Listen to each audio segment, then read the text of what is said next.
Some friendships are built on laughter and loyalty. Others are held together by secrets buried deep in time. At the dusty West Texas ranch, 5 aging cowboys gather for their annual reunion, a tradition they've all honored faithfully since their wild rodeo days.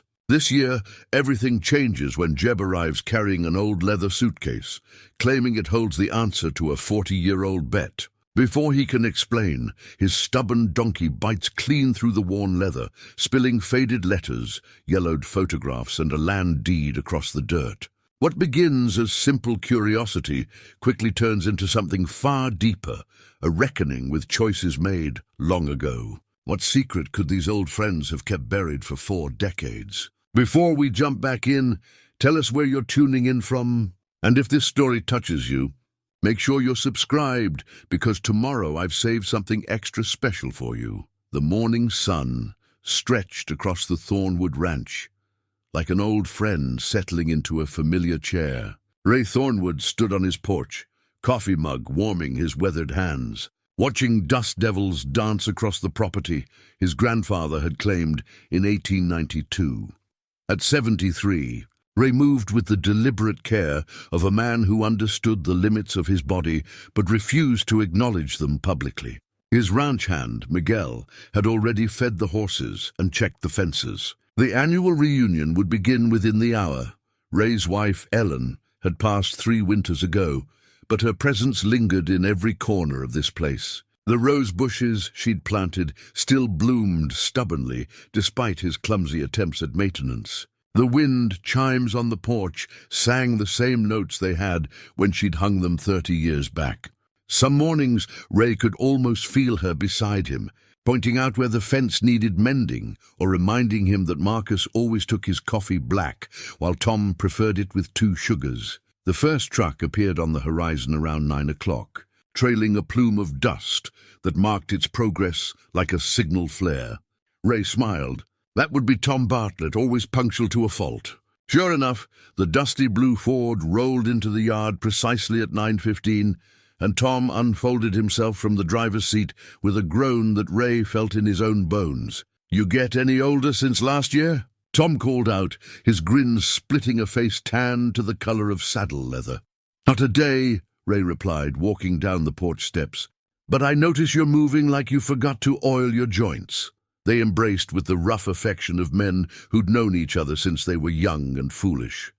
Tom had been Ray's closest friend since they were 15, when they'd both signed up for their first rodeo in Lubbock. That was 58 years of shared history, of riding together, getting thrown together, celebrating victories and nursing defeats over cheap whiskey and cheaper cigars. "Coffee's fresh," Ray said. "Ellen's recipe.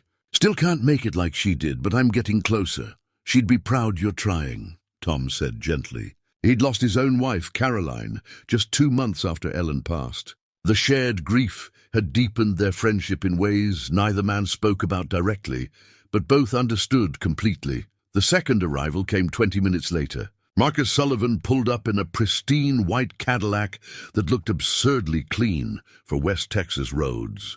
At 70, Marcus was the youngest of their group and the most financially successful. He'd parlayed his rodeo winnings into a series of smart real estate investments and now owned 3 car dealerships across the Panhandle. But success hadn't changed him where it counted. He still showed up every year, still told the same terrible jokes, still remembered every detail of their shared past. "Gentlemen," Marcus announced, stepping out in pressed jeans and a shirt that probably cost more than Ray's entire wardrobe. "The party can officially start. Your ego get any bigger, we'll need to add another room," Tom said, but he was grinning. "Confidence, my friend. There's a difference." They were still trading barbs when Charlie Weston's truck rattled into the yard. Charlie was 75, the oldest of their group, and looked it. Years of smoking had left him with a wheeze that worried them all, though he waved off their concerns with typical stubbornness. His truck was held together with rust, hope, and what Ray suspected was actual baling wire in places. But it ran, and Charlie drove it with the pride of a man who'd paid for it with his own sweat. "Thought maybe you'd finally traded that death trap for something safe," Marcus said. Some of us don't need fancy cars to feel like men, Charlie shot back, but there was warmth in it. They all knew Charlie lived on a fixed income that barely covered the basics. None of them would dream of insulting him by offering help directly. But Ray always made sure to send him home with more than his share of leftover food. And Marcus had been known to leave forgotten bills in Charlie's truck bed. 4 old friends gathered once again. But they were still waiting for the 5th. Jeb Morrison was always late. It had been true when he was 20, and remained true now that he was 74. But Jeb's lateness was legendary for good reason. He lived 40 miles out on a patch of scrubland, with 3 goats, 2 dogs, and a donkey of questionable temperament. Getting anywhere required coordination and patience, qualities Jeb possessed, but rarely applied to time management. Think he forgot? Marcus asked, checking his watch. Jeb never forgets, Ray said. He'll be here. They settled onto the porch, falling into the comfortable rhythm of old friends. The conversation moved easily from one topic to another. Grandchildren, weather, the price of cattle, the new highway being built that would bypass the old road completely. They spoke with the measured pace of men who had nowhere else to be and nothing to prove. Ray had prepared Ellen's special brisket, started before dawn, and slow-cooked to the point where it practically dissolved on the tongue. There were beans seasoned with bacon and molasses, cornbread with honey butter, and a peach cobbler that he'd attempted with mixed results. The men praised everything, and Ray suspected they were being generous about the cobbler, but he appreciated the kindness. Tom told a story about his grandson's Little League game that had everyone laughing. Marcus shared news about his daughter's promotion to vice president at a bank in Dallas. Charlie mentioned that his son had invited him to move to Phoenix, live with them, help with the grandkids. None of them asked if he'd accepted. They could tell from the way he said it that the answer was no, and they understood why. Leaving meant admitting that this life was over, that the land and the friendships and the memories weren't enough anymore. The sun had climbed toward noon when they heard it. The distinctive sound of Jeb's ancient truck. A sound like a coffee grinder filled with marbles. But there was another noise too, something rhythmic and stubborn. The bray of a donkey. Did he bring Clementine? Tom asked, squinting toward the road. Lord help us all, Charlie muttered. Jeb's truck appeared, and sure enough, in the bed stood a grey donkey, ears alert, expression skeptical. Clementine had been part of Jeb's life for 8 years now. A rescue from a neighbor's property after the neighbor passed. Jeb insisted the donkey was smart as any dog and twice as loyal. The rest of them were less convinced, particularly after the incident at last year's reunion when Clementine had eaten Marcus's expensive hat. The truck pulled to a stop, and Jeb climbed out slowly, favoring his left hip. He looked thinner than last year, more worn, but his eyes still held that spark of mischief that had gotten them all into trouble more times than Ray could count. Sorry I'm late, Jeb said. Clementine didn't want to load up this morning. You could have left her home, Marcus said pointedly, eyeing the donkey. Couldn't do that, Jeb said. He reached into the truck bed and carefully lifted out an old leather suitcase. The case was scuffed and faded, the color of old coffee with brass corners that had tarnished to green. Needed her here. We got something to settle. The 4 men on the porch went quiet. They all recognized that suitcase. They'd seen it before, decades ago, though none of them had thought about it in years. Jeb, Ray said carefully. What are you doing with that? 40 years ago we made a bet, Jeb said. He set the suitcase down on the tailgate. Clementine stretched her neck to sniff it curiously. Said we'd settle it when the time was right. Figured I'm 74. Time's running shorter than it's long. Seems right to me. Tom stood up, his coffee mug forgotten. That bet was a joke, Jeb. We were drunk and stupid. Maybe, Jeb said. But I kept my end. Kept this safe all these years. Figured you'd want to know what came of it.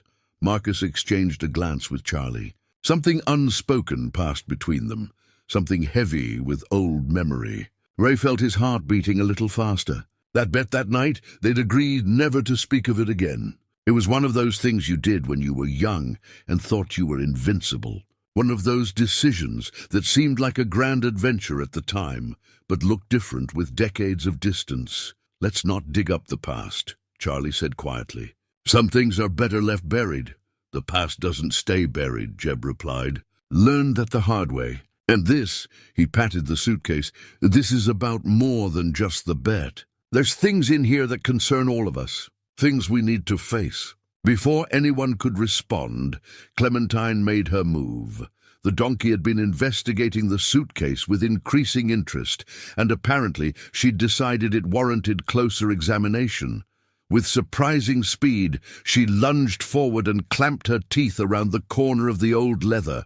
"Clementine, no!" Jeb shouted, but it was too late. The donkey pulled, her powerful neck muscles doing what 40 years of storage couldn't. The old leather, weakened by time and neglect, gave way with a sound like tearing fabric. The suitcase's latch popped open, and its contents spilled across the truck bed and onto the dusty ground. Letters scattered like leaves, their envelopes yellowed with age. Photographs fluttered in the breeze, black and white images of younger versions of themselves, caught in moments they'd forgotten. And there, landing with a soft thump in the dirt, was a document bound in leather. Even from the porch, Ray could see the official seal, the careful calligraphy of the title page, a land deed. The 5 men stood frozen, staring at the scattered remnants of a secret they'd thought safely locked away. Clementine, satisfied with her work, snorted and turned her attention to a patch of grass near the truck's front wheel. Jeb looked at his friends, his expression unreadable in the harsh noon light. "Like I said," he finally spoke, "time we settled this." Ray felt Tom's hand on his shoulder, steadying or seeking steadiness. He couldn't tell which. Marcus had gone pale beneath his tan. Charlie was shaking his head slowly, like a man watching a storm approach and knowing there was no shelter to be found. The past had arrived uninvited, carried in an old leather suitcase, and freed by a stubborn donkey with a taste for trouble. The morning's easy comfort was gone, replaced by something heavier, something that tasted like regret and unfinished business. Whatever came next, they would face it together. They'd been friends for more than half a century. They'd weathered loss and celebrated triumph. They'd made mistakes and found redemption. But this secret they'd kept for 40 years, this would test them in ways none of them had anticipated. The reunion had only just begun, but already everything had changed. Nobody moved for what felt like a full minute. The wind stirred the scattered papers, making them dance and skip across the dirt. Ray found himself staring at a photograph that had landed face up near his boot. 5 young men in rodeo gear, arms slung around each other's shoulders, grinning like they owned the world. It must have been taken in 1968, maybe 1969, back when their knees didn't ache, and their futures stretched out endless and bright. Tom was the first to break the spell. He walked slowly down the porch steps, picked up the leather-bound document, and brushed the dust from its cover. His hands trembled slightly as he opened it. "Sweet mercy," he whispered. "It's real. It's actually real." "Of course it's real," Jeb said, climbing into the truck bed to gather the scattered letters. "I told you I kept it safe. Told you I'd hold up my end." Marcus joined Tom, reading over his shoulder. His face had gone from pale to flushed. "Do you understand what this means? What we—" He stopped, glanced at Jeb, then continued more quietly. "What we did? I understand perfectly," Jeb said. He'd gathered most of the letters now, holding them against his chest like they might blow away again. "Been living with it for 40 years. Figured it was time you all did too." Charlie had made his way down from the porch as well, moving with the careful steps of a man whose joints protested every movement. He picked up one of the photographs, studied it, then held it out toward Ray. "You remember this day?" Ray took the photo. It showed them at the Amarillo Rodeo, 1967. He was holding a trophy. Tom was laughing at something Marcus had said, and young Jeb with a full head of dark hair, was pointing at something beyond the camera's frame. Charlie stood slightly apart, cigarette dangling from his lips, looking skeptical even then. "I remember," Ray said. "That was the year Tom rode that bull everyone said couldn't be ridden." "El Diablo," Tom said, a ghost of a smile crossing his face. Meanest animal I ever met. Felt like I'd been hit by a train after 8 seconds. You couldn't walk right for a week, Marcus added. For a moment the tension eased. They were just old friends remembering old times. But then Jeb climbed down. From the truck, the bundle of letters still clutched in his arms, and the weight of the present reasserted itself. "We need to talk about this," Jeb said. "All of it. No more pretending it didn't happen." "It was 40 years ago," Charlie said. His voice had an edge to it, something sharp and defensive. "Ancient history. Why drag it all up now?" "Because it's not history," Jeb replied. "It's real. It's still out there, and people deserve to know." Ray felt something cold settle in his stomach. "People like who?" Jeb met his eyes. "Like Sarah Mitchell." The name hung in the air between them, heavy as a stone. Ray saw the recognition dawn on the other faces. Sarah Mitchell.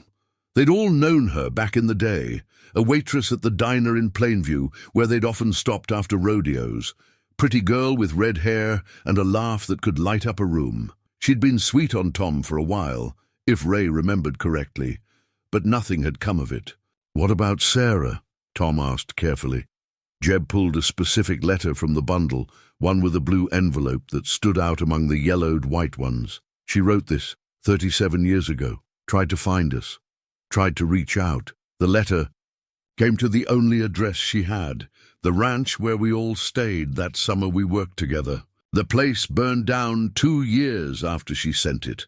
Letter got forwarded to me eventually, but by then, he paused, looked down at the envelope. "By then, I didn't know how to reach her either. Didn't know how to reach any of you, really. We'd all scattered." Marcus took the letter with shaking hands. He opened it slowly, careful with the fragile paper. His eyes moved across the handwritten lines, and Ray watched the color drain from his face again. "She had a son," Marcus said, his voice barely above a whisper. "Had?" Charlie asked sharply.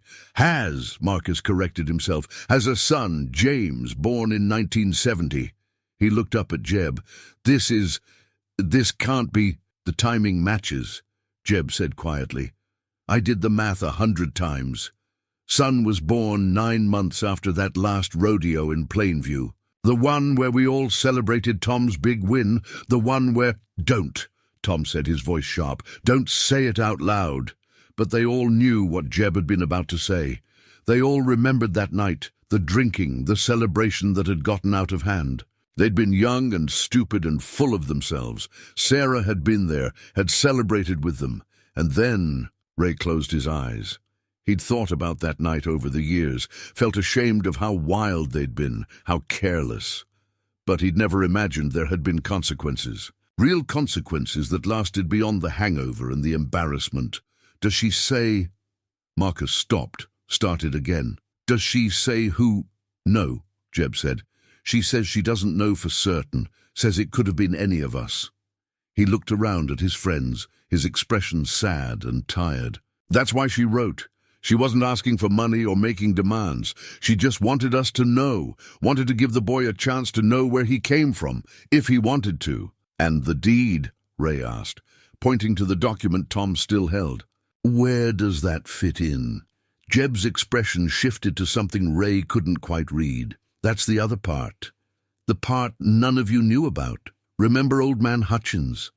Owned that piece of land out by the creek, the 50 acres with the good water?" They all nodded. Hutchins had been ancient even when they were young, a hermit who'd made his fortune in oil and then retreated from the world. "He died in 1975, Jeb continued. "Left no family, no will anyone could find. But he'd told me once, years before, that he appreciated what we'd done that winter, helping him with his fences, bringing him supplies when he was snowed in. Said if anything happened to him, he'd want us to have the land, wanted it to go to good people who understood what it meant to take care of things." "That's not legally binding," Marcus said, but his voice lacked conviction. "It is, if there's a properly executed deed," Jeb said. "Which there is. He had his lawyer draw it up, but stipulated it wouldn't take effect unless certain conditions were met. We had to prove we were still friends after 25 years. Had to prove we'd stayed together. stayed true to what we'd been. Charlie laughed, but there was no humor in it. And have we stayed true? The question hung unanswered. They saw each other once a year. They shared memories and meals. But how much did they really know about each other's lives? How many conversations had they avoided? How many truths had they left unspoken? The lawyer's still alive, Jeb said. Lives in Amarillo.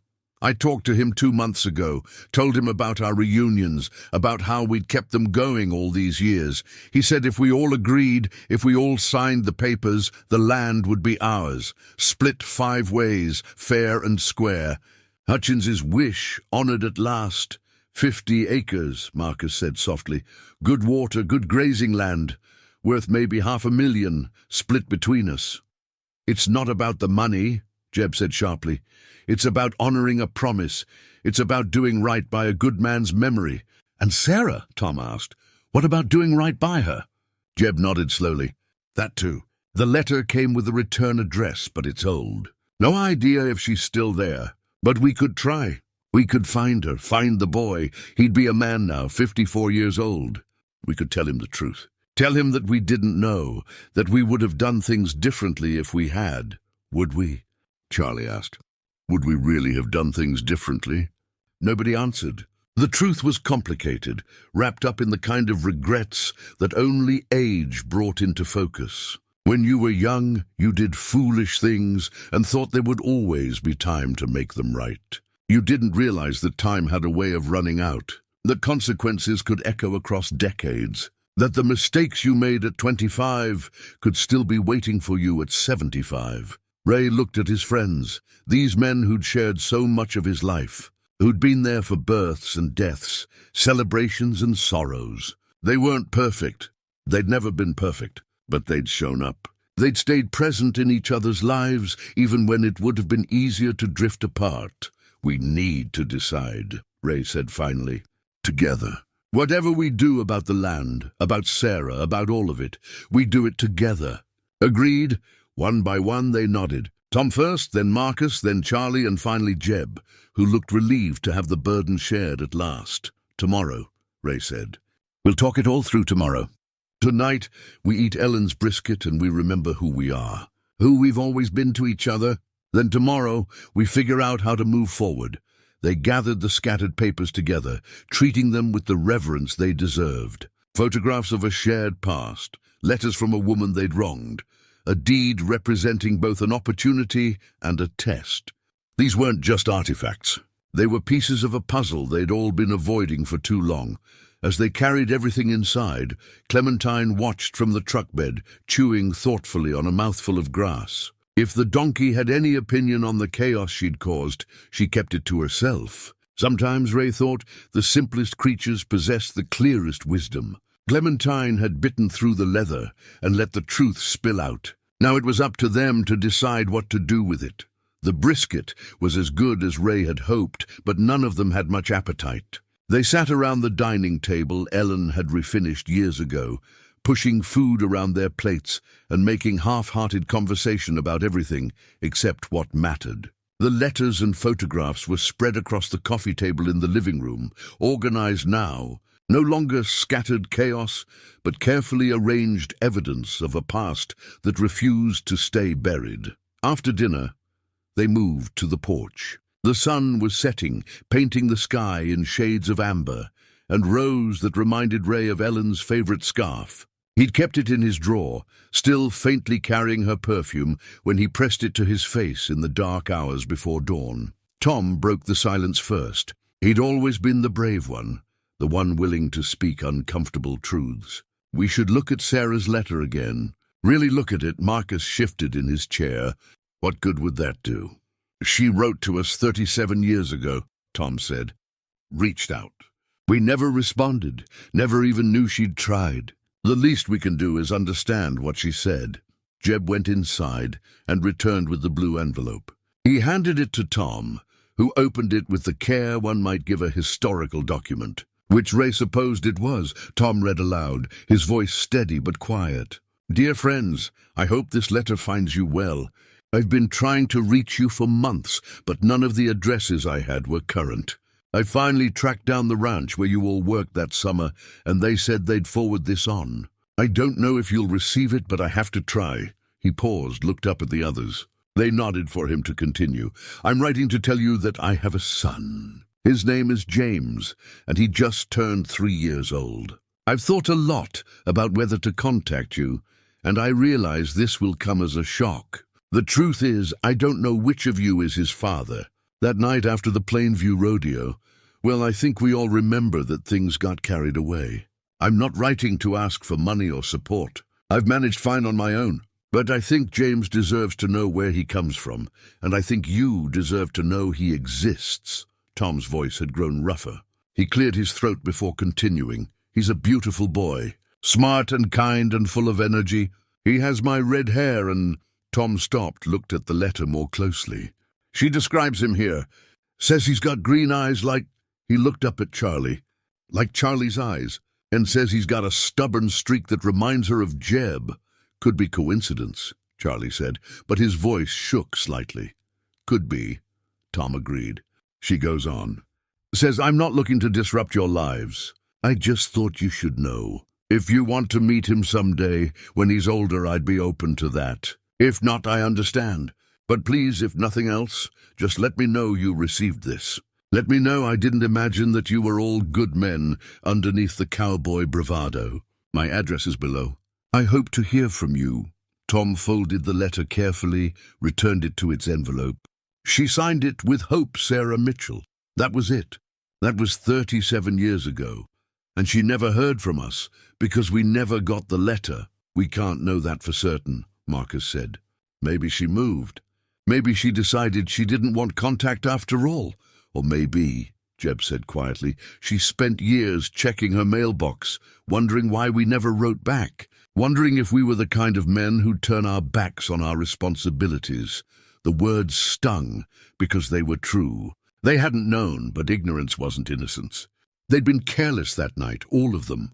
They'd celebrated too hard, drunk too much, failed to think about consequences. The fact that they'd never received Sarah's letter didn't change the fundamental truth that they'd created this situation. Ray stood up, walked to the porch railing. The stars were coming out now, bright and clear in the way they never were in cities. He'd always loved this view, the sense of being small beneath something vast and timeless. It put things in perspective. "There's a photograph," he said, remembering. "In that pile of pictures. I saw it earlier." "Sarah's in it," Jeb nodded. "I know the one you mean." He went inside again, returned with a photograph that he handed to Ray. The picture showed Sarah at the Plainview rodeo, laughing at something off camera. Her red hair caught the sunlight, and her expression was open, joyful. She wore a simple sundress and boots, one hand raised to shield her eyes. Behind her, barely visible in the background, were 4 of them: Tom, Marcus, Charlie, and Jeb. Ray must have been the one taking the picture. She was 22, Tom said, looking over Ray's shoulder. "We were all between 25 and 28. Old enough to know better, young enough to be stupid," Charlie added. Marcus stood up abruptly, started pacing. "We need to think practically here. Yes, it's unfortunate we never got the letter. Yes, we should have been more responsible. But it's been almost 40 years. What good does it do to dig this all up now? The boy, James, he's lived his whole life without knowing us. Maybe that's for the best, is it?" Tom asked. "Would you want to go your whole life not knowing where you came from?" "That's different," Marcus said. "How?" "Because—" Marcus stopped, seemed to struggle with the words. "Because maybe he's had a good life. Maybe his mother met someone, got married, gave him a father who raised him and loved him. Why disrupt that by showing up now? A bunch of old men, claiming one of us might be his biological father." "Because," Jeb said, his voice firm, "the truth matters, even when it's inconvenient, even when it's complicated." Ray turned from the railing, looked at his friends. In the fading light, they all looked older, more vulnerable than they had that morning. The revelation had stripped away some essential protection, left them exposed to doubts and regrets they'd been avoiding for decades. "We're assuming Sarah wants to be found," Ray said. "We're assuming James wants to know. But Jeb's right. We should at least try. We owe her that much. And if we find them?" Charlie asked.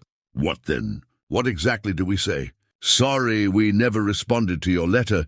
We were too busy living our lives to worry about the consequences of one drunken night." "We tell the truth," Tom said. "We explained that we never got the letter until now. We apologize for our behavior. We offer to answer any questions, and we let them decide what happens next." Marcus had stopped pacing. He stood with his back to them, looking out at the darkening landscape. "And the land? Hutchins's property? What do we do about that?" "That's separate," Jeb said, "though maybe not entirely. Old man Hutchins wanted the land to go to good people. People who took care of each other, who stayed true. Maybe part of proving that means facing up to our mistakes." Charlie lit a cigarette, his hands shaking slightly as he struck the match. Ray wanted to tell him to put it out, that the smoking was killing him, but he stayed quiet. They were all dealing with this in their own ways. "I vote we try to find Sarah," Tom said. "Use whatever resources we have. Marcus, you've got connections through the dealerships. Ray, you know half the people in West Texas. Between all of us, we should be able to track down a woman and her son." "And when we find them?" Charlie asked. Tom looked at each of them in turn. "Then we tell the truth. We face the consequences. And we trust that there's still time to do the right thing." Ray thought about Ellen, about the conversations they'd had over the years about regret and redemption. She'd always believed people could change, could grow, could become better versions of themselves. He hoped she was right. "All right," he said. "Tomorrow we start looking. And tomorrow we also call that lawyer in Amarillo about the land. We'll handle both, together." One by one the others agreed. The path forward was far from clear, but at least they were on it now. The secret was out, the truth was known, and whatever came next, they would face it as they'd faced everything for the past 50 years. As friends. Morning came too early. Ray had barely slept, his mind churning through scenarios and conversations that might never happen. He found himself at the kitchen table before dawn, Ellen's old address book open in front of him. She'd kept meticulous records. Every person they'd ever known, carefully listed with phone numbers and addresses, updated in her neat handwriting. He was looking for something, anything, that might connect to Sarah Mitchell. Tom appeared in the doorway around 6, looking like he'd slept about as well as Ray had. "Coffee ready?" "Always is," Ray said, gesturing to the pot. They sat in comfortable silence for a while, listening to the sounds of the ranch waking up. Miguel would be out with the horses soon. Life continued its rhythms regardless of personal crisis, and there was something reassuring in that. "I made some calls last night," Tom said finally, after everyone went to bed. "Called my daughter in Austin, asked her to do some internet searching. She's good with computers, knows how to find people. Any luck?" Tom shook his head. "Not yet.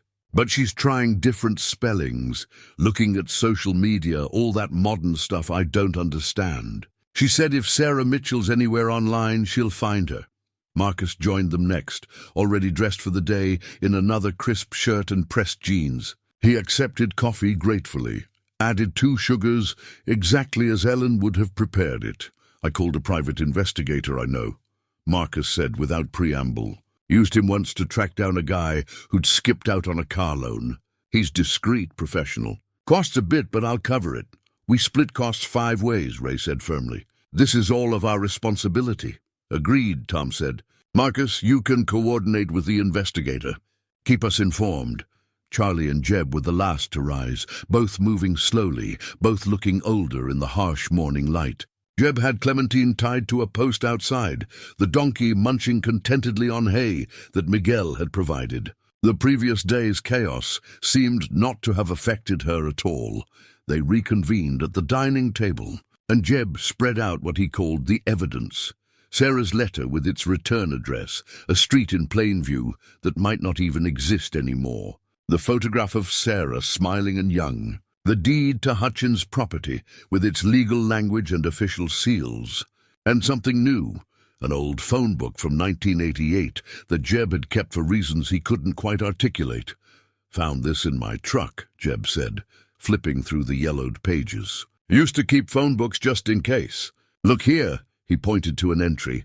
"Mitchell S. with a Plainview address, different from the one in her letter. She moved," Tom said, leaning closer. "Between when she wrote the letter and 1988, she moved. Or got married, Charlie suggested. Name might have changed. Marcus pulled out a small notebook, the kind salesmen carried. All right, let's be systematic. We have 3 potential leads: the address in her letter, the address in this phone book, and whatever the investigator turns up. Ray, can you drive to Plainview, check both addresses? See if anyone remembers her? I can do that, Ray said. Tom, you want to come? Absolutely. Good. Marcus continued making notes. Charlie, Jeb, you two call the lawyer in Amarillo about the land. Get the details, find out exactly what we need to do. I'll coordinate with the investigator and follow up with my daughter about online searches. They had a plan. It felt good to have direction, even if the destination remained uncertain. But as they were organizing tasks, Charlie cleared his throat. There's something we haven't discussed, he said. What if James doesn't want to meet us? What if Sarah herself doesn't want anything to do with us? The question hung in the air. It was one thing to search for absolution, another entirely to be offered it. Then we respect that, Tom said firmly. We apologize, we explain, and we respect their wishes. This isn't about us feeling better. It's about them knowing the truth. Is it, though? Charlie pressed. Because it seems to me we're doing this at least partly for ourselves. To ease our guilt, to feel like we did the right thing, even if it's 40 years late. What's wrong with that? Jeb asked. Isn't trying to make things right better than doing nothing? Not if making things right means disrupting people's lives, Charlie said. James is 54 years old. He's lived his whole life one way. What if learning about us throws everything into question? What if it hurts more than it helps? Ray understood Charlie's caution. It came from the same place as his own doubts, the fear that their best intentions might cause more harm. But Tom was right, too. The truth mattered, even when it was painful. We're not going to knock on doors unannounced, Ray said carefully. If we find Sarah, we reach out gently. A letter, maybe. Give her the chance to respond or not. Put the choice in her hands. And if she does respond? Marcus asked. If she says yes, come meet us. Then what? Then we go, Tom said simply. All of us. We face whatever comes together. They spent the next hour working through logistics. Ray and Tom would head to Plainview that afternoon, spend the night if needed. Marcus would wait for the investigator's initial report, expected within a few days. Charlie and Jeb would make the call to the lawyer, set up a meeting to review the deed paperwork. But as they were finishing their planning, Jeb pulled out another envelope from the stack. This one was different, newer, less yellowed. There's something else, he said quietly. Another letter. This one came 3 years ago. Everyone went still. 3 years, Tom said. You've had a letter from 3 years ago, and you're just mentioning it now. It's not from Sarah, Jeb said. It's from James. He laid the envelope on the table. The return address showed Albuquerque, New Mexico. The postmark was from February 2022. Marcus reached for it, but Jeb held up a hand. Before you read it, Jeb said, you need to understand something. I didn't respond to this one either. Not because I didn't want to, but because... He paused, seemed to struggle with the words. Because I was scared. Scared of what it meant. Scared of facing you all with this. Scared that doing something would mean admitting we'd done wrong all those years ago. What does it say? Ray asked gently. Jeb opened the envelope, unfolded the single page. James says he's been looking for his biological father for years. His mother passed away in 2019. Before she died, she told him about the letter she'd sent, about the 5 cowboys she'd known. She'd kept copies of everything. Photographs, the rodeo programs, even a ticket stub from that night. She'd hoped one of us would reach out eventually, but when no one did, she moved on with her life. Met a good man, married him, raised James with love. But she told him about us, Tom said. Jeb nodded. At the end, when she knew she was dying, she said she didn't want him spending his life wondering. She gave him everything she had, including the names of all 5 of us. And James, Jeb's voice broke slightly. James says he's not angry. He says he understands we might not have known. He just wants answers. Wants to know if any of us are still alive, still reachable. Wants to know his father's medical history, his heritage. Basic things everyone deserves to know. Charlie had tears in his eyes. Marcus looked stricken. Tom just sat very still, processing. He left a phone number, Jeb said, and an email address. Said he'd wait as long as it took. That was 3 years ago, Marcus said. 3 years he's been waiting. I know, Jeb said miserably. I know. That's why I brought the suitcase. Why I had Clementine bite it open. I couldn't carry this alone anymore. Couldn't keep making decisions that affected all of us by myself. Ray stood up, walked over to Jeb, put a hand on his friend's shoulder. You did the right thing. Maybe not at first, but now. You did right by bringing this to us. Do we call him? Charlie asked. Right now, today? We should talk to the lawyer first, Marcus said practically. Get the legal perspective. Make sure we're not... He stopped. That sounds terrible. Make sure we're not what? Liable? We're talking about a man's life, not a business deal. But Marcus has a point, Ray said. We should understand the situation fully before we reach out. We call the lawyer today about both things, the land and James, get advice. Then we decide together how to proceed.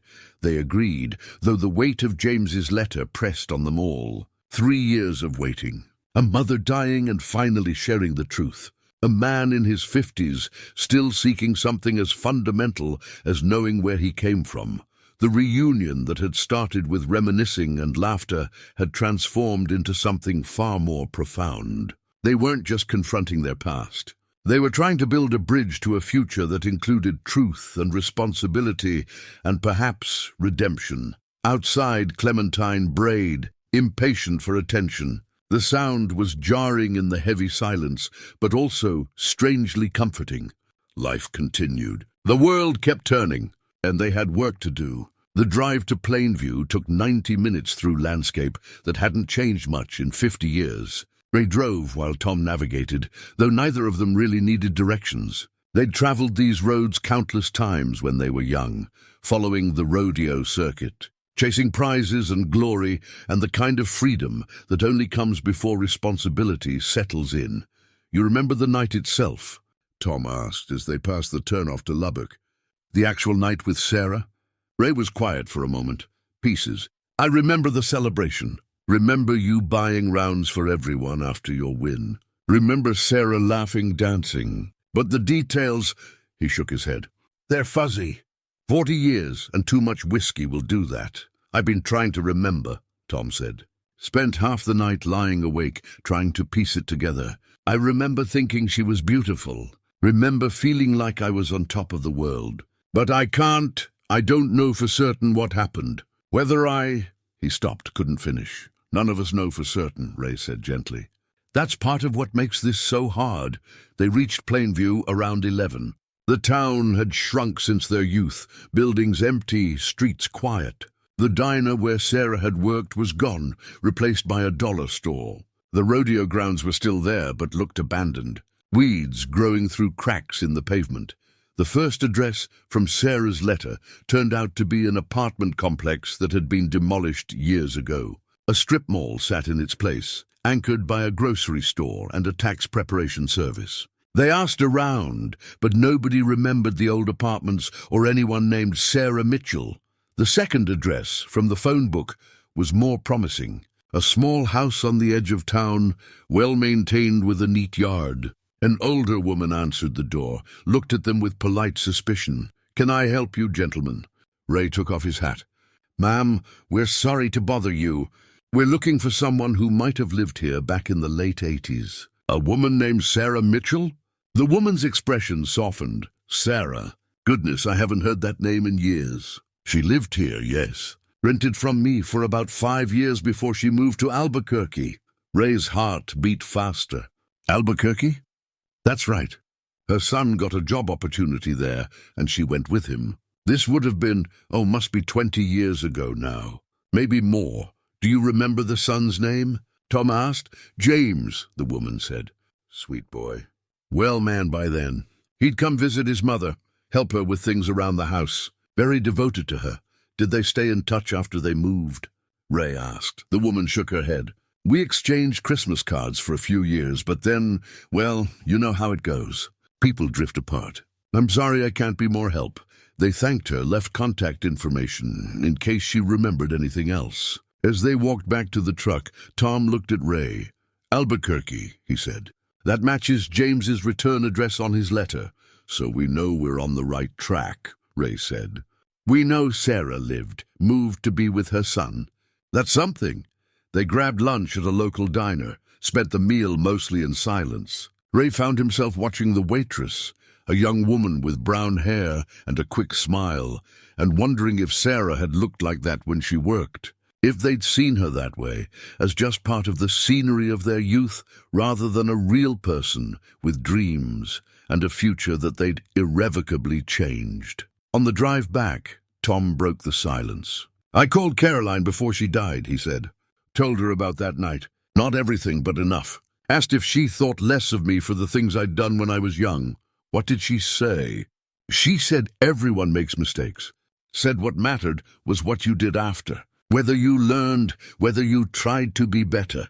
Tom looked out the window. I don't think I tried hard enough. I think I just buried it, pretended it didn't happen. We all did, Ray said. That's what people do with things that make them uncomfortable. We'd lock them away and hope they stay locked. Ellen knew too. Ray nodded. Near the end. She was sorting through old photographs, came across some from that period. Asked me about them. I told her. Not proud of it, but I told her. Was she angry? Disappointed, I think, but also understanding. She said, Ray smiled sadly, remembering. She said the measure of a person isn't in never falling down. It's in being willing to get back up and face what you've done. They were quiet again until they reached Ray's ranch. Marcus's Cadillac was still there, along with Charlie's truck and Jeb's battered vehicle. Everyone was waiting. Inside, they found the others in the living room. Jeb had spread out more of the contents from the suitcase, including something Ray hadn't noticed before, a rodeo program from that night in Plainview, September 1969. Found this tucked in with the photographs, Jeb said. Sarah must have kept it. Must have meant something to her. Ray picked up the program. It was cheaply printed, the pages yellowed and brittle. Tom's name was listed in the bull riding competition. Marcus in bronc riding. Charlie had competed in roping. Ray himself had been in the barrel racing, and Jeb had tried his hand at steer wrestling. We all competed that night, Charlie said, pointing to their names. All of us in one place, one event. No wonder she couldn't narrow it down. Marcus had been pacing, clearly agitated. I talked to the lawyer, he said abruptly, about both situations. The land and James, what did he say? Tom asked. About the land, it's straightforward. If we all agree, if we sign the papers, it's ours. Hutchins's will was clear and we meet all the conditions. The property would be split 5 ways, and we could do whatever we wanted with it, keep it, sell it, develop it. And James? Marcus stopped pacing, looked at them directly. He said we should be prepared for DNA testing. Said that's standard in paternity cases. Said if James wants to know for certain who his father is, that's how it would be determined. The room went quiet. DNA testing meant certainty. It meant one of them would know definitively that they had a son. The others would know definitively that they didn't. How do you feel about that? Ray asked. Terrified, Marcus admitted. What if it's me? What do I tell my daughter, my grandchildren? That they have an uncle they never knew about? That their grandfather was the kind of man who— Stop, Tom said firmly. You were young and drunk and stupid. We all were. That doesn't define who you became, doesn't it? Charlie asked. Isn't that exactly what defines us? The choices we made, the consequences we created? Jeb had been quiet through all of this, but now he spoke up. I've been thinking about old man Hutchins, about why he put that condition in his will, that we had to prove we were still friends after 25 years. What about it? Ray asked. I think he knew, Jeb said. Not about Sarah specifically, but about the kind of men we were. Wild, careless, thinking we were invincible. He wanted to see if we'd grown up, if we'd learned to value something beyond ourselves. The land isn't really about the land. It's about proving we became the men he hoped we'd become. And have we? Charlie asked quietly. Nobody answered directly. But Ray thought about it. They'd all built lives, raised families, contributed to their communities. But they'd also buried a truth, avoided a responsibility. They'd been good men in many ways, but incomplete. Like a building with a strong foundation but missing walls, I think, Ray said slowly. We're trying to be, and maybe that's what counts. Not that we've been perfect, but that we're willing to face our imperfections. Marcus sat down heavily. The investigator found him. James has an address, a phone number, an email. Says James is a teacher, high school history. Divorced, 2 kids of his own. Lives a quiet life in Albuquerque.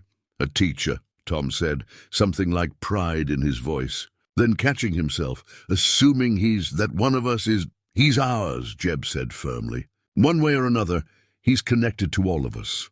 We all share responsibility for that night, for Sarah, for everything that followed. So what do we do?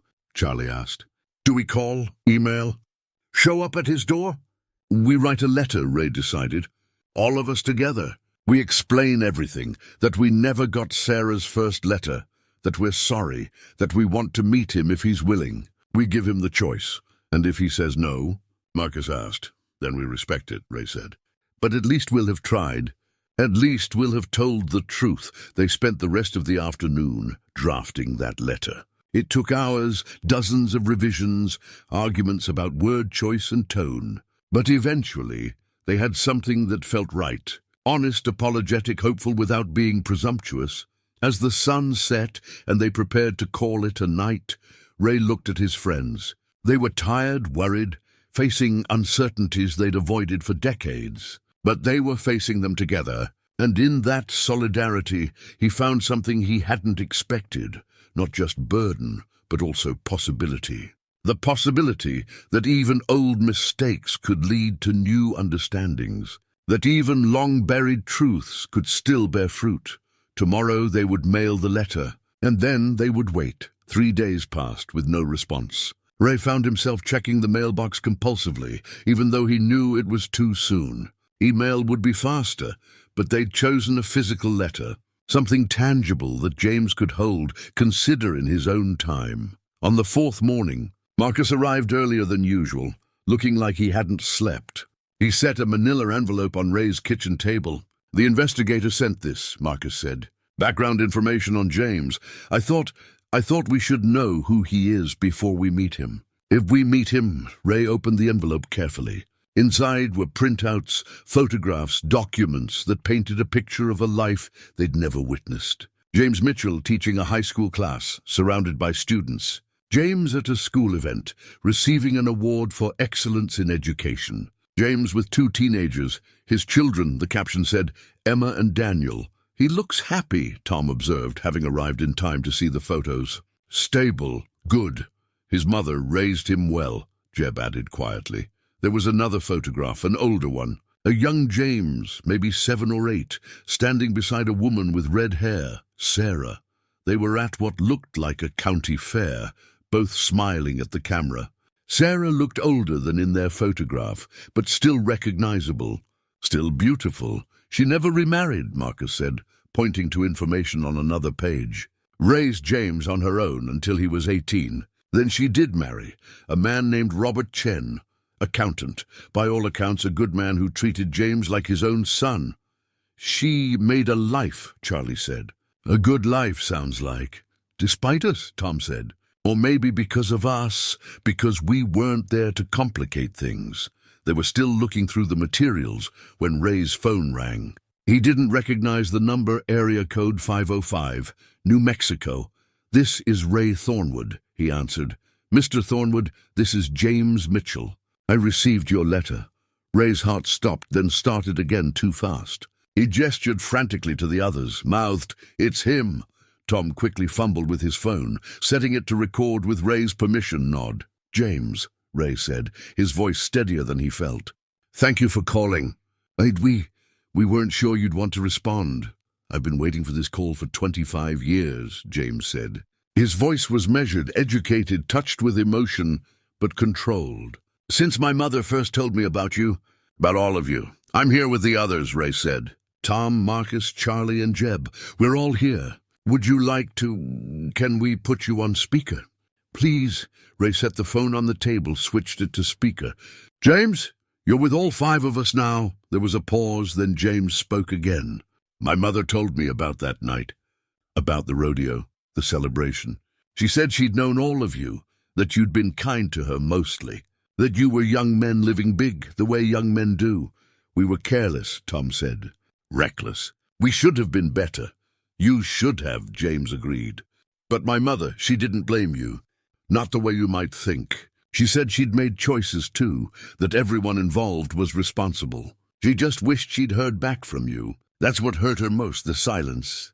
We never got the letter, Jeb said. Not until recently. I found it in storage, along with other things. If we'd known, if we'd received it when she sent it, I believe you, James said. The timing checks out. The forwarding address, the ranch burning down. My mother wondered, but she chose to believe you'd never received it, rather than think you'd ignored it. Marcus spoke up. Your investigator was thorough.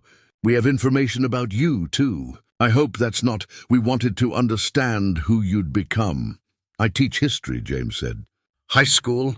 Been doing it for 28 years. I have 2 children, Emma's 18, Daniel's 16. I'm divorced, but on good terms with their mother. I live a quiet life, gentlemen. I'm not looking to disrupt yours. What are you looking for? Ray asked gently. Another pause. When James spoke again, his voice was less controlled. I want to know who my father is. I want to know my medical history, my heritage. I want to know why I have my mother's red hair, but green eyes that came from somewhere else. I want to understand the pieces of myself that don't fit the story I was told. We can do a DNA test, Marcus said. We're all willing. We want to know too. Good, James said. That's good. But before we do that, I'd like to meet you. All of you. My mother kept a lot of things. Photographs, mementos. There's something I want to show you, something that might matter. We'll come to you, Ray said. Whenever you're ready. All 5 of us. Next weekend, James suggested. Saturday. I'll make lunch. Nothing fancy, just... He laughed, a sound that held both nervousness and hope. I don't know what this is supposed to be. A family reunion. A legal meeting? It's old men meeting the son they should have known about, Tom said simply. It's the beginning of whatever comes next. They made plans, exchanged addresses, set a time. When the call ended, the 5 men sat in silence, looking at each other with a mixture of relief and terror. He sounded like a good man, Charlie said finally. Like his mother raised him to be, Jeb agreed. Over the next few days, they prepared. Marcus arranged for a rental van large enough to fit them all comfortably for the drive to Albuquerque. Tom reached out to his daughter, who helped him print out photographs from their rodeo days, organized chronologically. Charlie bought new clothes, wanting to make a good first impression. Jeb groomed Clementine. Though they all agreed the donkey would not be making this particular trip, Ray found himself going through Ellen's things, looking for something to bring to James, some token that might explain the kind of people they'd become after that reckless youth. He found a photograph of Ellen with their own children, taken when they were young. A family picture full of love and ordinariness. It seemed right somehow to show James that they'd built something meaningful, even if they'd failed him and his mother. The night before they were to leave, they gathered at Ray's ranch one final time. Jeb pulled out one last item from the suitcase, a ticket stub, faded and fragile.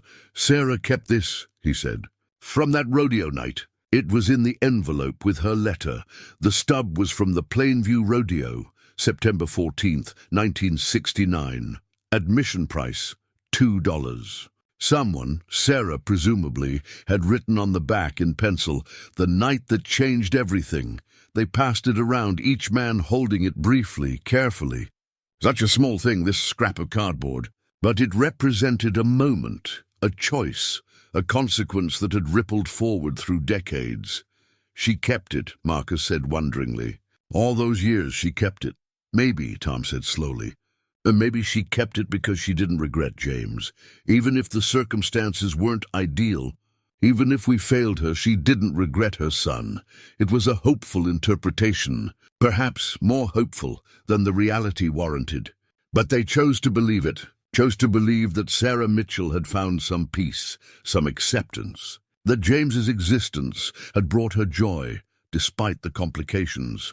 Tomorrow, Ray said, we meet him. We face whatever truth the DNA test reveals, and we try to be the men old man Hutchins believed we could become. The men Sarah hoped we were underneath it all. Together, Tom said. Together, they echoed. That night, Ray dreamed of Ellen. She was sitting in her garden, the one she'd tended so carefully for decades. She was smiling, and when he asked her if he was doing the right thing, she just kept smiling. Sometimes he realized you had to trust that doing something was better than doing nothing, that facing truth was better than hiding from it. In the morning, they loaded into Marcus's rented van. Jeb brought the suitcase, now mostly empty but still significant. Tom brought the photographs. Charlie brought a book, a first edition of Lonesome Dove he'd been saving. Thought maybe James might like it since he taught history. Marcus brought a cashier's check, his way of contributing something practical, and Ray brought Ellen's photograph, along with a letter he'd written the night before. A letter trying to explain who they were, who they'd been, who they hoped to become. As they pulled out of the ranch, heading toward Albuquerque and whatever waited there, Ray looked at his 4 friends. They were old men now, carrying old mistakes, but they were trying, and maybe, just maybe, that would be enough. James's house sat in a quiet neighborhood in Albuquerque's northeast heights, a modest single-story adobe with a well-kept yard and wind chimes singing in the breeze. Ray felt his hands trembling as they walked up the driveway. Beside him, Tom's jaw was tight. Marcus kept adjusting his shirt collar. Charlie moved slowly, as if approaching something that might spook. Only Jeb seemed calm, but Ray suspected that was more resignation than peace. The door opened before they could knock. James Mitchell stood there, and the sight of him hit Ray like a physical blow.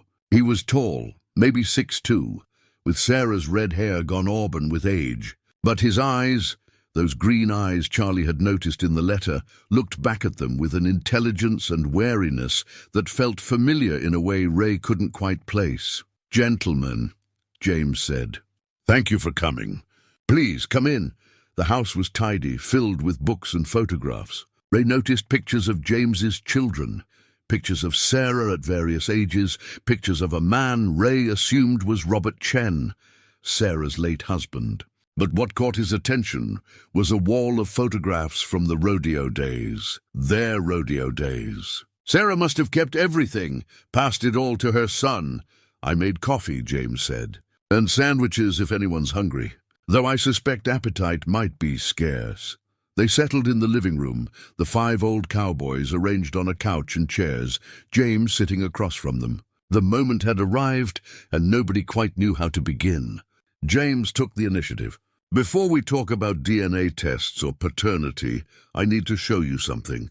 My mother left me a letter to be opened after her death. In it, she told me the full story. Not just about that night, but about something else. Something she never told anyone while she was alive."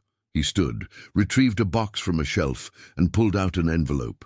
The paper was cream-colored, expensive. Sarah's handwriting on the front read simply, "For James, when I'm gone." She wrote this 2 weeks before she died, James said. "Cancer. She knew she was leaving me, knew there were things I needed to understand." He opened the letter but didn't read from it yet. Instead, he looked at each of them in turn. "My mother said you were all good men in your way, young and foolish but not malicious. She said that night happened the way it did because everyone was caught up in celebration, in alcohol, in the feeling of being young and invincible. She didn't blame you, not really. But—" He paused, seemed to gather courage. "But she also said something else." Ray felt his heart hammering. Beside him, Tom had gone very still. James read from the letter. "My dearest James, I've let you believe something for your entire life that isn't entirely true. The night of the rodeo with those 5 cowboys, yes, that happened. But by the time that night occurred, I already knew I was pregnant. Not with you, with a daughter." The room went silent. Ray tried to process the words, but they didn't make sense. "A daughter?" James continued reading, his voice steady but strained. "I was 17 when I got pregnant the first time. The father was a boy I'd dated briefly, who left town when I told him. I was scared, alone, and I handled it the only way I knew how. I pretended everything was fine. I kept working at the diner, kept smiling, kept hiding. By the time the rodeo came to town, I was 3 months along and starting to show. That night I celebrated with you all because I thought, I don't know what I thought, that I could forget, That I could be young and carefree one more time before my life changed forever. Tom made a sound, something between a gasp and a sob. 2 months after that night, James read on, I had a miscarriage, lost the baby girl I'd been carrying. I was devastated, grieving, trying to understand what it meant. And then, 6 weeks after that, I realized I was pregnant again. This time, the timing made it clear. This baby was from that rodeo night. This baby was you, James. James set the letter down, looked at them directly. My mother had it wrong in her first letter, the one you never received. She thought I was from that night because the timing seemed to match. But she'd been pregnant before, lost that baby, then became pregnant with me. 2 different pregnancies, 2 different fathers, or in my case, one of 5 possible fathers. Marcus stood up, paced to the window. She lost a daughter, and never told anyone. She told Robert eventually, James said. My stepfather. He was the first person she trusted enough to share the whole story with. But she never told me until this letter. She said, he picked up the letter again, found the place. She said, I want you to know because you deserve the truth. But I also want you to understand why I never resented those cowboys. They gave me you, James. After I lost your sister, after I thought I might never have children, they gave me you. It wasn't how I would have chosen, and I won't pretend it didn't cause difficulties. But you were my gift, my second chance. And I loved you every moment of your life. Charlie was crying openly now, tears running down his weathered cheeks. Jeb had his head in his hands. Tom just stared at James, speechless. Ray felt his own eyes burning. I'm not telling you this to make you feel worse, James said. I'm telling you because it changes the story. My mother didn't write to you out of anger or resentment. She wrote because she wanted me to know where I came from. She wanted to give me that gift, even if you'd been reckless in creating it. She must have been terrified, Ray said, finding his voice. 17, pregnant alone. And then to lose the baby. She was strong, James said. Stronger than anyone knew. She built a life. She raised me. She found love eventually. And before she died, she wanted me to understand that life isn't simple, that people make mistakes, that sometimes good things come from bad circumstances. He pulled out another item from the box. A photograph. It showed Sarah, visibly pregnant, standing in front of a small house.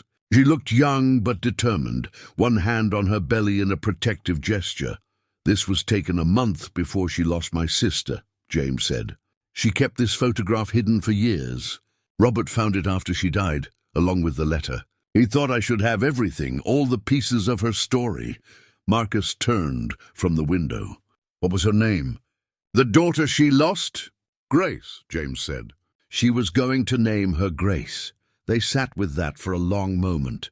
A life that never was, a daughter lost before she could take her first breath, a mother grieving in silence while working and hiding and trying to survive. And then these 5 reckless cowboys, celebrating in ways that created a new life, even as they remained oblivious to the pain around them. I'm sorry, Tom said.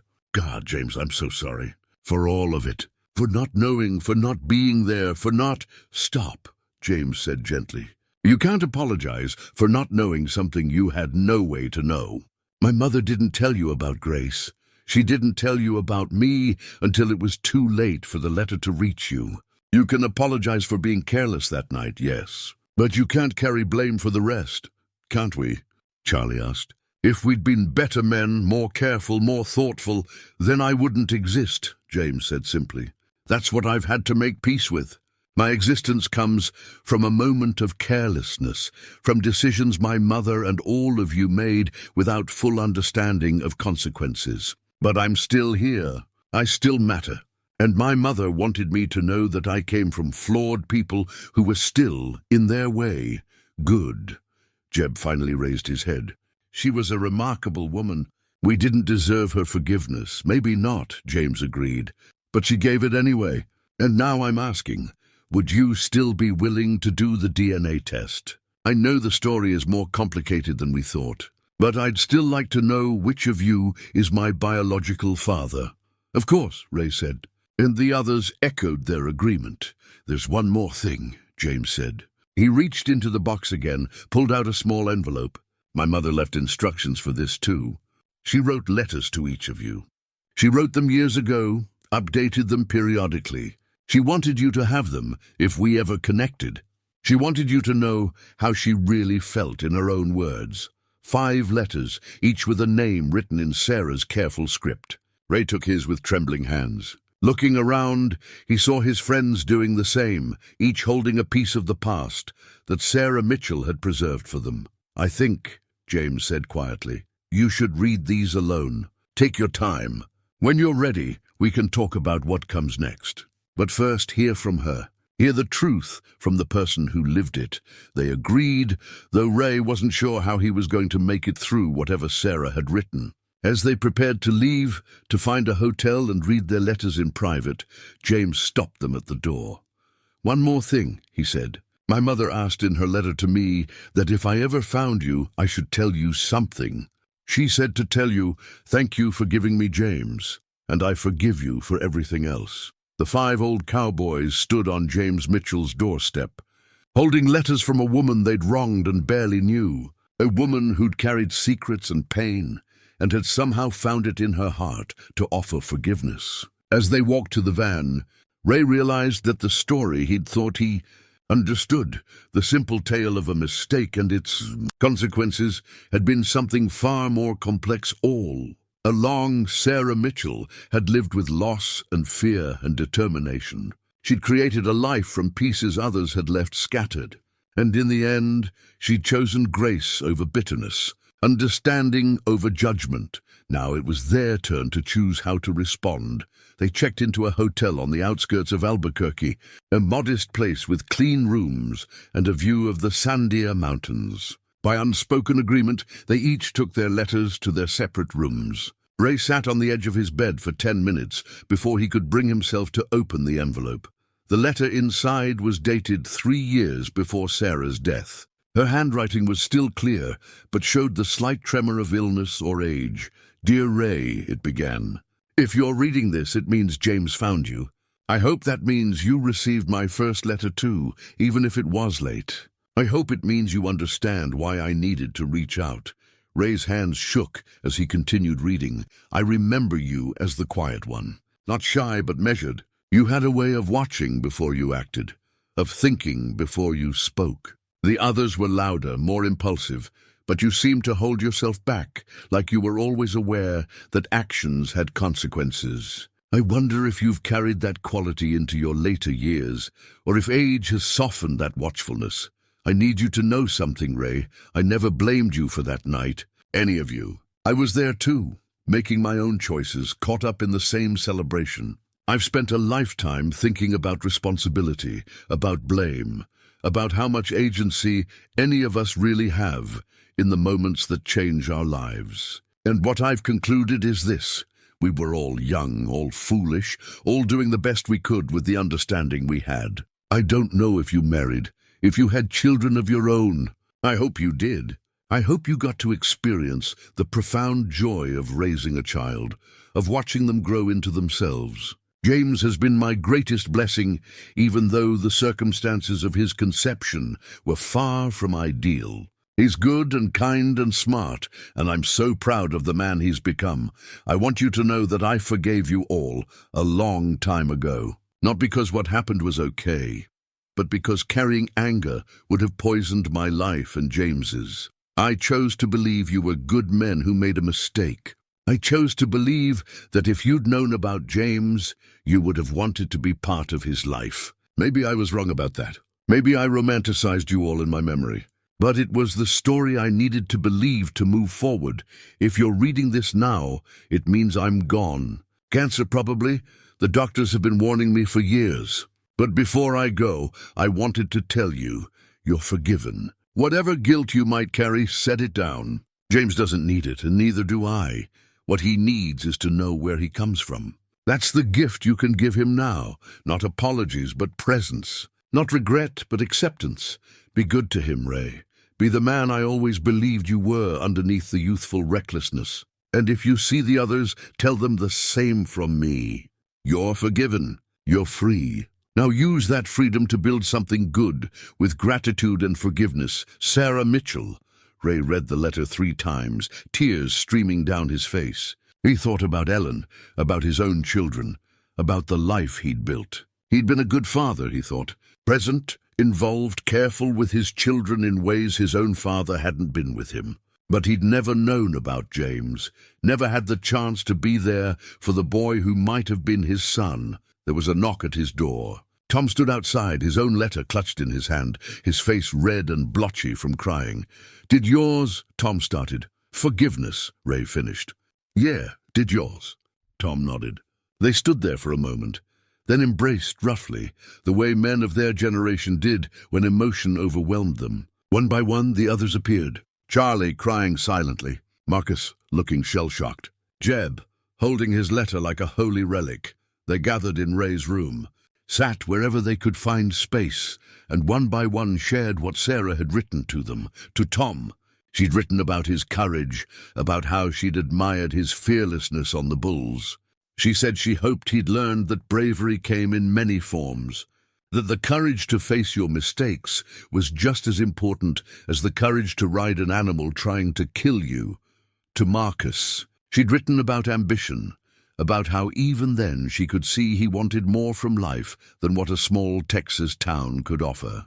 She hoped he'd achieved his dreams, but also hoped he'd learned that success meant nothing if you couldn't look yourself in the mirror. To Charlie, she'd addressed his cynicism, the way he'd always seemed to expect the worst from people.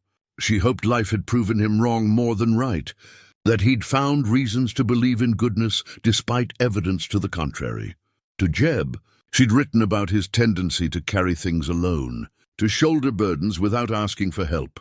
She hoped he'd learned to share his load, to trust that friends would be there when needed. Each letter was personal, specific, showing that Sarah had truly seen them all those years ago.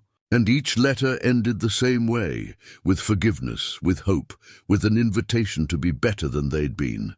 "She knew us," Jeb said wonderingly. "After just a few encounters, she understood us better than we understood ourselves. She had a gift," Ray agreed, "for seeing people clearly, and she chose to see the good in us. Even when we didn't deserve it, they talked deep into the night, processing what they'd learned, trying to integrate this new understanding of Sarah Mitchell into the story they'd been carrying. The woman in their memories had been two-dimensional, a figure from their youth. But Sarah's letters revealed someone complex, thoughtful, generous in ways they'd never imagined. Around midnight, Marcus brought up the practical concerns. "Tomorrow we do the DNA test. Then we wait, a week for results?" "Something like that," Tom said. "James has a lab arranged. They'll expedite it given the circumstances. And then one of us finds out we have a son," Charlie said quietly. "A son who's 54 years old. Grandchildren we've never met. A whole life that happened without us. The others will find out they don't," Jeb added. "That we were there, we were part of what happened, but we're not actually fathers to James." Ray thought about that. Would he feel relief if it wasn't him? Disappointment, both? "We're all responsible," he said finally. "Maybe not biologically, all of us, but morally we all share this. We were all there. We all participated in the carelessness that created James. And we're all here now," Tom said, "trying to make it right. That has to count for something." They agreed to meet early for breakfast, then head to the lab James had arranged. The DNA testing would be simple, cheek swabs, paperwork, samples sent for analysis. Then they'd wait, the 5 of them and James, for science to provide an answer that would change everything. But as they prepared to return to their separate rooms, Marcus stopped them. "The land," he said. "Hutchins' property. We haven't talked about it since all this started. Seems less important now," Charlie said. "Maybe," Marcus agreed. "But old man Hutchins wanted us to prove we were still friends, still true to each other after 25 years. Don't you think—" He paused, searching for words. "Don't you think this is exactly what he meant? Not that we'd avoid conflict or mistakes, but that we'd face them together." Ray considered that. The land, with its good water and valuable acreage, had seemed like a gift, a reward. But maybe it was actually a test, one they were currently in the middle of taking. Could they remain friends through difficult truths? Could they support each other even when circumstances were complicated and painful? "What are you suggesting?" Jeb asked. I'm suggesting we claim the land, Marcus said. All 5 of us, as Hutchins intended. But then we do something with it that honors what we've learned. That honors Sarah and James and the truth we've been confronting. Like what? Tom asked. I don't know yet, Marcus admitted. But we have time to figure it out. The important thing is that we accept Hutchins's gift, because in doing so, we're proving we passed his test. We stayed together. We faced our past. We're still brothers in the ways that matter. They each thought about that. The land would be worth maybe $100,000 each if they sold it. Enough to matter, especially for Charlie, who lived so close to the margin. But it would also be a legacy, something they could shape into meaning. We decide together, Ray said. After the DNA results, after we know the full truth, then we figure out what to do with the land and how to move forward with James. They agreed and finally separated for the night. But Ray lay awake for hours, Sarah's letter on the nightstand beside him, her words echoing in his mind. She'd given them absolution, but absolution came with responsibility. The responsibility to be better, to do better, to use this unexpected grace to create something good. He thought about Ellen, wondered what she would say if she were here. She'd probably tell him to stop overthinking, to trust his heart, to remember that love was always the answer, even when the questions were complicated. He missed her with an ache that hadn't diminished in the 3 years since her passing. But maybe, he thought, maybe this was a kind of continuation of what he and Ellen had built together. A life based on doing right by people, on showing up, on facing hard things with honesty and courage. She would have wanted him here doing this. She would have been proud. In the morning, they gathered in the hotel restaurant, 5 old men who'd been friends for more than 5 decades. They'd ridden bulls and broncs together, celebrated victories and nursed defeats, buried spouses and raised children. They'd made mistakes and found successes, lived full lives despite their imperfections, and now at the end of things, or perhaps at a new beginning, they were still together, still showing up for each other. Still trying to be the men they'd hoped to become all those years ago when everything seemed possible and consequences seemed distant. After breakfast, they drove to the testing facility. James met them there, looking nervous but determined. The procedure was quick, painless, anticlimactic, given the weight of what it would reveal. Swabs in mouths, samples in tubes, paperwork signed, results in 5 to 7 days, the technician said. We'll email them to all parties. 5 to 7 days. A week of waiting, of wondering, of preparing for truth. They thanked the technician, walked out into bright Albuquerque sunshine. James invited them to lunch at his house, said his children wanted to meet them. Emma and Daniel, 18 and 16, were curious about these old cowboys their father had been seeking for so long. The invitation felt significant, a gesture of trust and inclusion.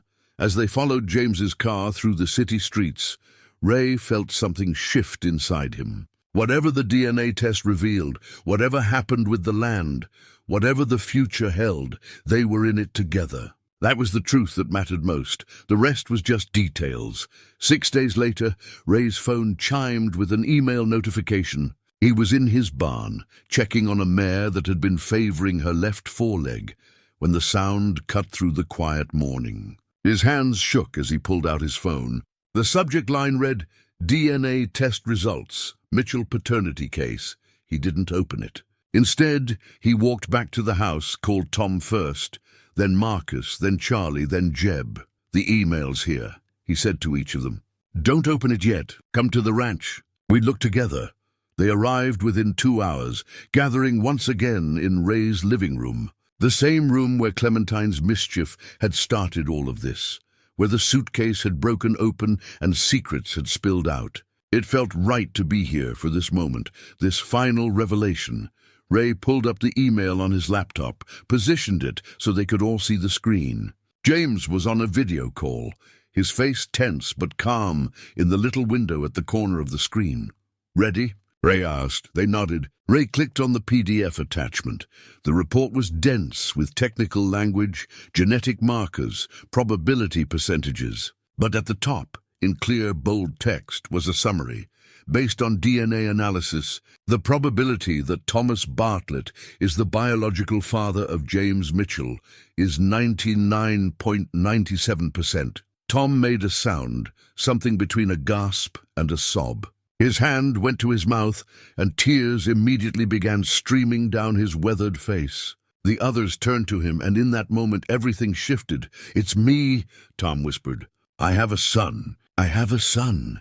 Through the video call they could see James crying too, not with sadness, but with something that looked like relief. 54 years of wondering, of not knowing where half of himself came from, resolved in a single line of text. Ray moved first, embracing Tom roughly. Then Marcus, then Charlie, then Jeb, all of them surrounding their friend, supporting him as he processed what he'd just learned. When they finally pulled back, Tom was shaking. "I need to talk to him," Tom said. "I need to—" His voice broke. Ray turned the laptop so Tom and James could see each other more clearly on the video call. Father and son, separated by distance but connected now by certainty. "James," Tom said, and couldn't continue for a moment. "James, I'm sorry. I'm sorry I wasn't there. I'm sorry you grew up without me. I'm sorry for all of it." "Stop apologizing," James said gently, echoing what he'd said before. "You didn't know. You couldn't have known. But you're here now. That's what matters. I want to be in your life," Tom said. "If you'll have me. I know I can't make up for 54 years, but whatever time is left, I want to be your father. If it's not too late." "It's not too late," James said. "It's never too late." They talked for a few more minutes, making plans for Tom to return to Albuquerque, to spend time with James and his children. Tom's grandchildren, they all realized with a start. Emma and Daniel were Tom's biological grandchildren, part of a family tree he'd never known existed until 2 weeks ago. When the video call ended, the 5 friends sat in silence. The certainty had changed something fundamental. They'd all been responsible, all complicit, but Tom alone carried the biological connection. Tom alone was truly James's father. "How do you feel?" Ray asked Tom quietly. Tom laughed, a shaky sound. "Terrified, grateful, overwhelmed, like my whole life just got rewritten." He looked at the others. "But also, I don't know how to explain this, but also like something that was missing just clicked into place. Like I've been incomplete and didn't even know it." "You've had children before," Marcus said. "Caroline and you had 2 daughters," Tom finished. "Both wonderful, both grown with families of their own. And I love them more than life itself. This doesn't change that. But James," he struggled with the words. "James is different. Not more important, but different. He's the child I didn't know I had, the child I never got to raise. There's a grief in that, but also a gift. A second chance." Charlie stood up, walked to the window. "So where does that leave the rest of us?" he asked, not unkindly but genuinely wondering. "We're not James's father. We're just—" "What? The other men who were there that night?" "You're my friends," Tom said firmly. "You're the men who helped me face this truth. You're the men who drove to Albuquerque with me, who read Sarah's letters with me, who sat beside me when I learned I had a son. That matters. That's family too, just a different kind." Jeb nodded slowly. "We're all part of this story. Maybe not biologically, but morally. We were all there. We all share in what happened. And we're all here now, seeing it through." "Speaking of seeing it through," Marcus said, pulling out some paperwork. "I met with Hutchins' lawyer yesterday. Told him about everything, about James, about Sarah, about what we'd been facing. He said he thought old man Hutchins would be proud. Said we clearly passed the test of friendship, and," Ray prompted, "and the land is ours if we want it. All 5 of us split equally. He's drawn up the papers. We just need to sign." They looked at each other. These 5 men who'd been boys together, who'd made mistakes together, who were now trying to build something redemptive from the wreckage of their youth. "Before we sign," Tom said, "I want to propose something." Tom stood up, paced to the window where Charlie had been standing. The morning light caught the silver in his hair, highlighted the lines in his face. He looked older than his 73 years in that moment, but also somehow younger, like a weight had lifted, even as a new responsibility had settled on his shoulders. "The land," Tom said. 50 acres with good water. Worth maybe 500,000 if we sold it. 100,000 each. He turned to face them. I propose we don't sell it. What do you suggest? Jeb asked. I suggest we create something, Tom said. Something that honors Sarah, that gives James and his children a connection to where he comes from, that proves we learned something from all this. He pulled out his phone, showed them photographs he'd apparently been studying. This land, it's beautiful. Rolling hills, that creek with clear water, plenty of trees. It could be a park, a community space. We could dedicate it to Sarah's memory. Create a place where families can gather, where children can play, where people can connect to the land the way we all did when we were young. Marcus leaned forward. A public park? A memorial park, Tom clarified, with Sarah's name on it. Sarah Mitchell Memorial Park. We fund the initial development, create some basic infrastructure, paths, picnic areas, maybe a small pavilion. Then we deed it to the county for permanent public use, with the stipulation that it remain undeveloped, natural, accessible to everyone. That's... Charlie stopped, seemed to struggle with emotion. That's a fine idea, Tom. It's more than fine, Jeb said. It's right. It's exactly what Old Man Hutchins would have wanted. Not for us to profit from his gift, but to use it to create something good. Ray thought about it, imagined families picnicking by the creek, children climbing trees, couples walking the paths. It would be a living memorial, something that would outlast all of them, that would serve the community for generations. Sarah's name would be remembered not for her hardship, but for this beautiful space. There's one more thing, Tom said. I want to create a scholarship fund. Part of what we would have made from selling the land, I want to put it toward education. The Sarah Mitchell Memorial Scholarship for single mothers pursuing education. Because that's what Sarah did in her way. She raised a good man, a teacher, despite doing it alone. Let's honor that. Marcus was already pulling out his phone, taking notes. I'll match whatever we put in. Double it, actually. Make it substantial enough to help multiple students every year. I'm in, Charlie said immediately. Whatever I can contribute. All of us, Ray agreed. We fund it together. Set it up properly so it continues after we're gone. Jeb was smiling now, his eyes wet but bright. She'd love this, Sarah. She'd love knowing that her name was attached to something that helped people, that created beauty, that made life a little easier for others facing what she faced. They spent the next hour sketching out the details. Marcus would handle the legal aspects of creating the park and the scholarship fund. Ray would coordinate with the county about accepting the land donation. Charlie would work with local contractors about basic development. Nothing fancy, but safe paths and simple structures. Jeb would handle the landscaping plans, choosing native plants that would thrive with minimal maintenance. And Tom would tell James, would invite him to be part of the planning, to help shape the memorial to his mother. When should we make it official? Marcus asked. Sign the papers for the land, I mean. Now, Tom said. Today. Why wait? We know what we want to do. We're all in agreement. Let's make it real. Marcus pulled out the deed paperwork, spread it across Ray's dining table. The five of them gathered around, pens in hand. The document would transfer ownership from Hutchins's estate to them, split 5 ways. Then they'd create the appropriate legal structures to transfer it to the county with the memorial designation. Ray signed first, his signature bold and clear. Then Tom, his hand shaking slightly but his intention firm. Marcus next, his businessman's flourish on the signature line. Charlie took longer, but his signature was deliberate, careful. Finally, Jeb completing the circle. It's done, Marcus said. The land is ours. No, Tom corrected gently. The land is Sarah's. We're just the stewards who made it possible. They filed the paperwork electronically that afternoon, sent copies to the lawyer in Amarillo. By evening it was official. They owned Hutchins's property, and by the end of the week they'd have the legal framework in place to create the memorial park. Tom called James that night, told him about the plan. Through the phone's speaker they heard James crying, not with sadness but with overwhelming gratitude. She would be so happy, James said. To know her name would be connected to something beautiful, something lasting. To know that you all... He couldn't finish. We're trying, Tom said. trying to be the men she believed we could be, trying to honor her memory in the only ways we know how. You're doing more than that, James said.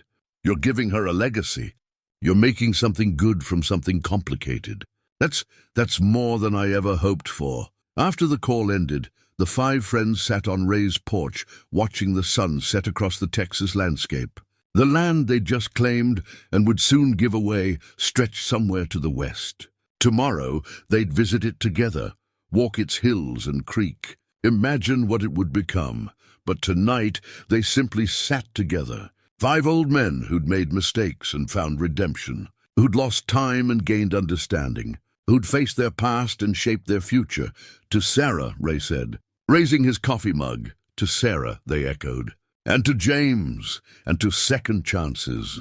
The sunset painted the sky in shades of amber and rose, and for a moment, everything felt right. Not perfect, never perfect, but right. They'd come far from that wild night in Plainview, those 5 reckless cowboys who thought they owned the world. They'd learned humility, learned responsibility, learned that the true measure of a person was not in never falling, but in how they chose to rise.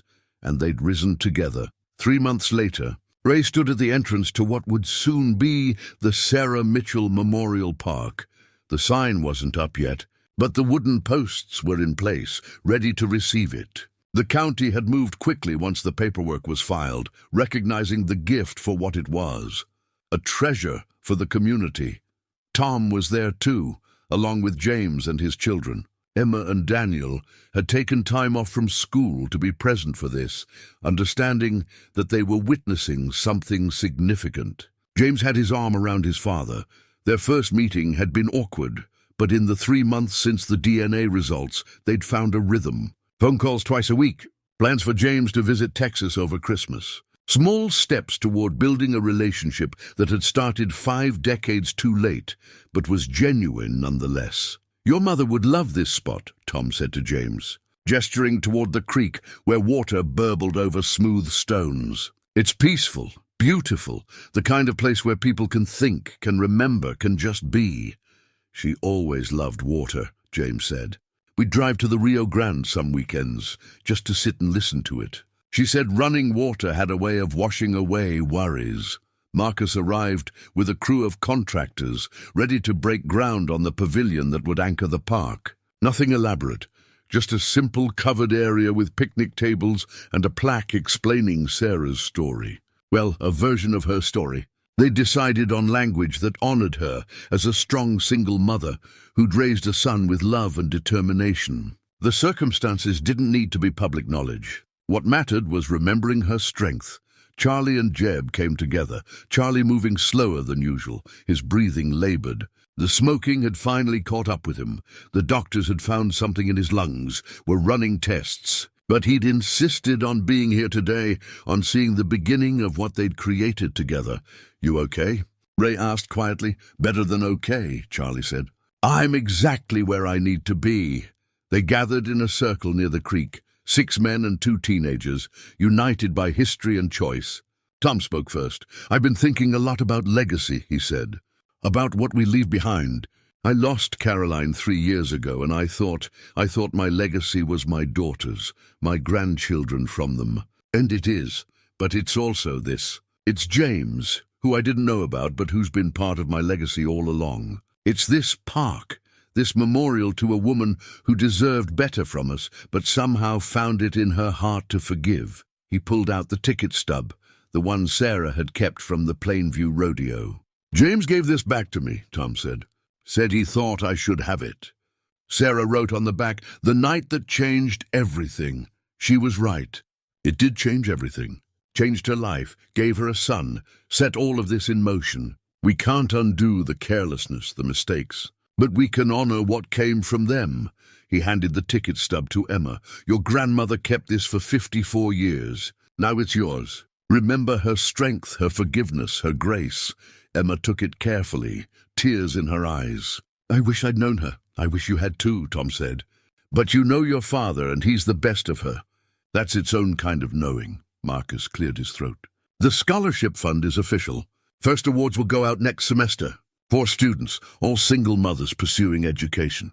full tuition and living expenses for 2 years. It's funded for at least the next 20 years, longer if our investments perform well. Sarah would be proud, James said. She'd probably say we should have done it 40 years ago, Jeb added with a slight smile. But she'd be glad we're doing it now. Ray watched his friends, these men who'd shared so much of his life. They looked old in the afternoon light, the years written clearly on their faces. But they also looked at peace in a way they hadn't before the suitcase broke open, before the truth spilled out. The contractors began marking out the pavilion foundation. Daniel helped them, eager to be part of the physical creation of something. Emma sat by the creek with her father and grandfather, talking quietly. Marcus and Charlie were reviewing the park plans with the county representative. Jeb had wandered off to examine the trees, making mental notes about which ones needed pruning, where new plantings might enhance the natural beauty. Ray found himself thinking about Ellen, wishing she could see this. She'd always believed in redemption, in the possibility of making things right even when you'd made them wrong first. This park, this scholarship, this newly forming family, it was exactly the kind of complicated, messy, beautiful redemption she'd believed in. 6 months ago, they'd been 5 old cowboys gathering for another reunion, another year of reminiscing about glory days. Now they were something else. Men who'd faced their past, who'd chosen honesty over comfort, who'd built bridges instead of walls. The sun was setting by the time they finished for the day. The contractors would return tomorrow to begin actual construction. But today had been about marking the beginning, about blessing the space with intention and memory. As they prepared to leave, James pulled Tom aside. Ray saw them talking, saw Tom nod, saw them embrace. When they rejoined the group, Tom's eyes were red, but his smile was genuine. "James asked me something," Tom announced to the others. "Asked if I'd be willing to walk Emma down the aisle when she gets married someday. Said Sarah would want her grandfather involved, even if he came into the picture late." "What did you say?" Charlie asked. "I said yes," Tom replied. "I said I'd be honored." They stood together one more time at the entrance to the future park, looking out at the land that had brought them here. 50 acres of grace, of forgiveness, of second chances. Not because they deserved it, but because Sarah Mitchell had been the kind of person who believed in giving people room to grow, to change, to become better than they'd been. The sign would go up next week. Sarah Mitchell Memorial Park, a place for all. A gift of love, simple words for a complicated story. But maybe that was how it should be. The full truth was theirs to carry, theirs to learn from. What they gave to the world was simpler. A beautiful space, a helping hand for those who needed it, and the legacy of a woman who'd turned hardship into strength. Ray looked at his friends, at James and his children, at the land spreading before them. He thought about Ellen, about Sarah, about all the people who'd shaped their lives and been shaped by them in turn. "You know what?" he said. "I think we did all right." "Better than all right," Tom said, his arm around his son's shoulders. "We did good." And standing there in the fading light, with friendship and family and forgiveness surrounding them, Ray thought that might actually be true. They'd stumbled, they'd fallen, they'd taken decades to stand back up. But they'd stood together, and in the end, that made all the difference. The donkey had bitten through old leather, let secrets spill into the light. And from that chaos, from that reckoning, something beautiful had grown. Not perfect, never perfect, but real and good. And theirs. The story that had begun with wild youth and careless choices ended with wisdom and intentional grace. It wasn't the ending any of them would have written 5 decades ago, but it was the ending they'd earned together, one difficult choice at a time, and it was enough.